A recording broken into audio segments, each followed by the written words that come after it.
Hello students, welcome to your mathematics classes. अब हम start करें हमारा नेक्स्ट क्वेश्चन है क्वेश्चन नंबर 7। देखते हैं क्वेश्चन 7 क्या है। From a point on the ground the angle of elevation of the bottom and the top of a transmission tower. एक ट्रांसमिशन टावर है, उसका एंगल ऑफ एलिवेशन बॉटम और top का, उसके बॉटम और मतलब उसका फुट और उसके टॉप का of a transmission tower fixed at the top of a 20 metre high building. वो जो ट्रांसमिशन टावर है वो खुद ही एक बिल्डिंग 20 मीटर हाई बिल्डिंग के ऊपर लगाया गया है। Are high building are 45 degree and 60 degree. ये 45 डिग्री 60 डिग्री क्या है? The angle of elevation of bottom, मतलब जब नीचे देख रहे हैं तो 45 डिग्री बन रहा है। मतलब वो जो बिल्डिंग है, बिल्डिंग के ऊपर एक ट्रांसमिशन टावर है। वो जो ट्रांसमिशन टावर के जब अपन बॉटम पे देख रहे हैं तो 45 डिग्री बन रहा है और टॉप पे देख रहे हैं तो 60 डिग्री बन रहा है। ऑब्वियस सी बात है, कोई चीज नीचे है तो कम एंगल बने। जब किसी चीज को कम हाइट पे देखेंगे तो वो कम एंगल ऑफ एलिवेशन होगा, और जब जैसे ही ऊपर देखेंगे उसको, जैसे ही थोड़ी सी हाइट बढ़ जाएगी तो क्या होगा, क्योंकि उसके टॉप पे देखा जा रहा है तब एंगल 60 डिग्री बनेगा। एंगल बढ़ जाता है, जब नीचे देखते हैं तो एंगल कम होता है और जब ऊपर देखते हैं तो एंगल ऑफ एलिवेशन बढ़ता ही है। Respectively find the height of tower. जो टावर है उसकी हाइट फाइंड आउट करनी है। तो हम क्या करेंगे, डायग्राम बनाते हैं। सबसे पहले क्या करेंगे, हम एक बिल्डिंग ले लेते हैं। 20 मीटर हाई बिल्डिंग है ये। This is are 20 metre high building. ये बिल्डिंग का नाम दे देते हैं इसको, ठीक है। ये जो बिल्डिंग है इसके ऊपर ट्रांसमिशन टावर है। कहाँ है? इसके ऊपर, ठीक है। इसके ऊपर अगर ट्रांसमिशन टावर होगा तो वो और हाइट लेगा। ये ट्रांसमिशन टावर ले लेते हैं हम, ठीक है। और इसका एंगल ऑफ एलिवेशन टॉप और बॉटम दोनों का, इसका बॉटम ये है, इसका टॉप ये है। फ्रॉम द ग्राउंड, ये जो बिल्डिंग है ग्राउंड पे, तो ग्राउंड से ये टच हो रही है बिल्डिंग और टावर इसके टॉप पे है। तो angle of elevation of bottom and top of a transmission tower fixed at a top of 20 metre high building are. मतलब एक ही पॉइंट से इसके बॉटम और टॉप का एंगल ऑफ एलिवेशन लेना है। तो एक तो एंगल ऑफ एलिवेशन का हो जाएगा हमारा यहाँ पे, और एक एंगल ऑफ एलिवेशन यहाँ पे होगा इसी पॉइंट से, ठीक है। तो ये हमारा टावर के बॉटम से, और ये बॉटम ऑफ टावर है और ये टॉप ऑफ टावर है। लिख देते हैं बॉटम ऑफ, ये बिल्डिंग की हाइट है, ये हमारी बिल्डिंग है, ठीक है। तो अब मार्किंग शुरू कर देते हैं। ए पॉइंट है हमारा top of the tower, B जो है वो बिल्डिंग की, ये जो बी जो पॉइंट है वो बिल्डिंग का फुट ऑफ परपेंडिकुलर है जो ग्राउंड पे टच हो रहा है। सी जो पॉइंट है वो है जहां से एंगल ऑफ एलिवेशन हमने लिए हैं। एंगल ऑफ एलिवेशन कौन कौन से है? 45 डिग्री एंड 60 डिग्री। ऑब्वियस सी बात है, जो बॉटम पे देखेंगे तो 45 डिग्री बनेगा, और जब टॉप पे देखेंगे तो कितना बनेगा? 60 डिग्री बनेगा। तो ए सी बी जो है, ए सी बी वो 60 डिग्री है, और बी सी, सॉरी ये पॉइंट क्या दिया ही नहीं नाम इसको, ए बी सी, इसको पॉइंट को डी। तो A point the top of tower है, डी बॉटम ऑफ टावर है। D C B, D C B क्या है हमारा? 45 डिग्री है, ठीक है।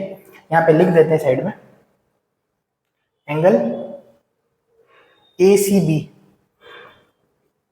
ए सी बी कितना है? ए सी बी जो है वो 60 डिग्री है, और एंगल डी सी बी जो है वो 45 डिग्री का है, ठीक है। अब क्या करेंगे हम, हमें निकालनी क्या है? Height of the tower. Means height of the tower को h मान लेते हैं। एडी की लेंथ फाइंड आउट करनी है हमें, ठीक है। अब लेंगे हम ट्राइंगल ए बी सी, और एक बार लेंगे डी बी सी, ठीक है।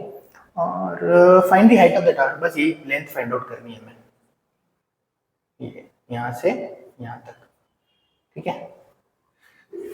सबसे पहले लेंगे हम ट्राइंगल ए बी और सी। अच्छा, ये वाली जो साइड है हमारी, ये बीसी साइड ट्राइंगल की, ये दोनों में कॉमन आ रही है। तो यही वाली साइड हम दोनों ट्राइंगल्स में रखेंगे, क्योंकि दोनों ट्राइंगल अगर हम देखें तो दोनों के हाइपोटेनस तो अलग अलग है, ऑल्दो अननोन है, BC भी अननोन है और हाइपोटेनस भी अननोन होंगे, पर हम लोग BC साइड को रखेंगे। रीजन ये कि क्योंकि दोनों ट्राइंगलों में वो कॉमन आ रही है। तो सबसे पहले क्या करेंगे हम लोग, let height of tower AD equals to h metre मान लेते हैं, ठीक है। h मीटर क्या है, हमारी हाइट ऑफ टावर है। हमें AD ही निकालना है। इन ट्राइंगल, दो ट्राइंगल लेंगे, इन ट्राइंगल ABC, बड़ा वाला ट्राइंगल ABC की अगर हम बात करें तो ABC के अंदर जो एंगल है वो कौन सा वाला लेंगे, बड़ा वाला C, 60 डिग्री। अब जो 60 डिग्री बन रहा है उसके सामने वाली जो साइड है, ये पूरी साइड, ये हमारी क्या हो जाएगी, पूरी साइड की बात कर रहा हूं मैं AB की। AB हमारा हो जाएगा परपेंडिकुलर, ठीक है। AB जो है वो हो जाएगा परपेंडिकुलर, ठीक है। और 90 डिग्री दोनों ही ट्राइंगल में बी पे ही बन रहा है, तो ABC के अंदर AC जो साइड है वो हो गई हमारी हाइपोटेनस, और जो बच गई साइड BC वो हो गई हमारी बेस। तो ये हमारी, वैसे तो दोनों साइड में बेस यही रहेगी, और ये हो गया हमारा हाइपोटेनस, बी से नाम देते हैं, ठीक है। तो कॉम्बिनेशन किसका यूज करना है हमें, एक जो चीज गिवन है और चीज कॉमन है, ठीक है। ये नहीं लेंगे हम हाइपोटेनस, ठीक है। हाइपोटेनस क्यों नहीं लेंगे, क्योंकि दोनों ट्राइंगलों में हाइपोटेनस की लेंथ अलग अलग है। इस रीजन की वजह से हाइपोटेनस यहाँ पे कंसीडरेशन में नहीं आएगा। हम रेफरेंस के लिए BC लेंथ लेंगे जो कि दोनों ट्राइंगल्स में कॉमन है, और एक जो साइड है वो हमारी गिवन है। तो हम क्या करेंगे, सबसे पहले इन ट्राइंगल ABC, इस ट्राइंगल के अंदर ABC के अंदर ABC परपेंडिकुलर और बेस, क्या क्या ले रहे हैं हम, बेस एंड परपेंडिकुलर। ये कॉम्बिनेशन किस ट्रिग्नोमेट्रिक फंक्शन में, tan थीटा में, और एंगल कितना है 60 डिग्री वाला। तो tan of 60 degree equals to, tan of 60 degree equals to perpendicular upon base. Perpendicular कितना है, ये जो परपेंडिकुलर है वो क्या है, AB, and are AB is h plus 20 metre. ये 20 मीटर हाइट थी इसकी बिल्डिंग की, तो आर AB अपॉन BC या CB, ठीक है। तो tan 60 की वैल्यू कितनी होती है, √3, और AB जो है हमारा, AB यहां से लेके यहां तक की लेंथ वो कितनी है, h plus 20 metre. AD plus BB is are perpendicular for triangle ABC, तो AB की लेंथ कितनी हो गई, h प्लस 20 मीटर, और नीचे BC जो है वो हमारा कॉमन है। ये कॉमन वैल्यू से ही हम दूसरे ट्राइंगल में वैल्यू रिप्लेस करेंगे, इसीलिए BC बेस लिया है, दोनों ट्राइंगल्स में आएगा इसलिए। तो अब क्रॉस मल्टीप्लाई करते हैं तो BC इक्वल्स टू क्या हो जाएगा, h प्लस 20 अपॉन √3। ये हो गई हमारी इक्वेशन नंबर 1, ठीक है। अब यूज करेंगे हम क्या, इन ट्राइंगल DBC। अब ये वाला जो ट्राइंगल है DBC, इसके अंदर कौन सा एंगल लेंगे हम लोग, D, ये वाला पॉइंट है ना D, B और C, ये वाला, ये जो छोटा वाला ट्राइंगल अंदर बन रहा है इसमें कौन सा एंगल काम आ रहा है हमारा, 45 डिग्री, DCB वाला, ये वाला एंगल।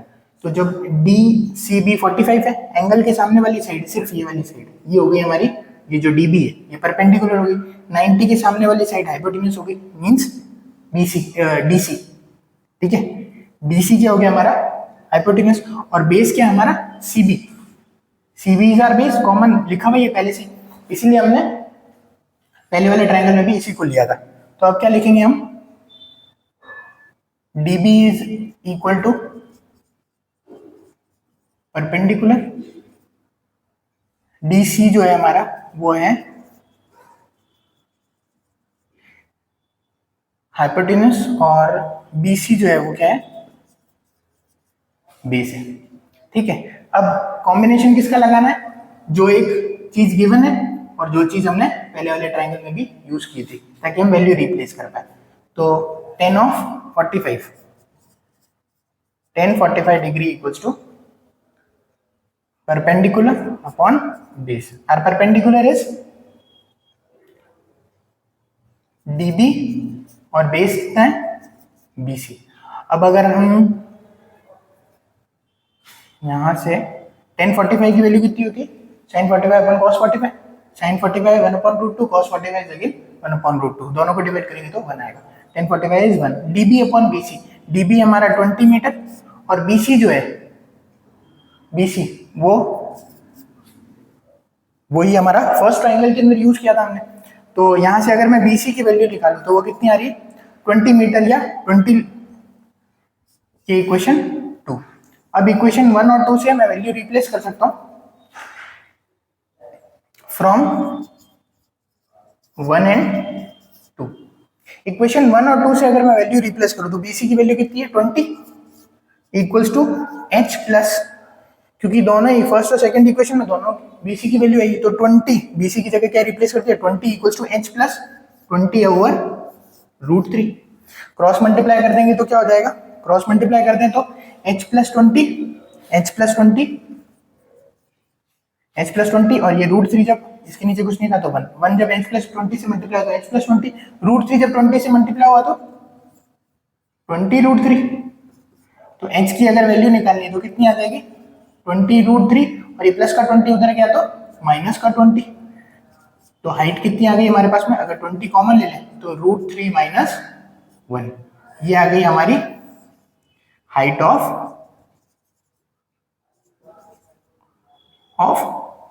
Transmission tower. ट्रांसमिशन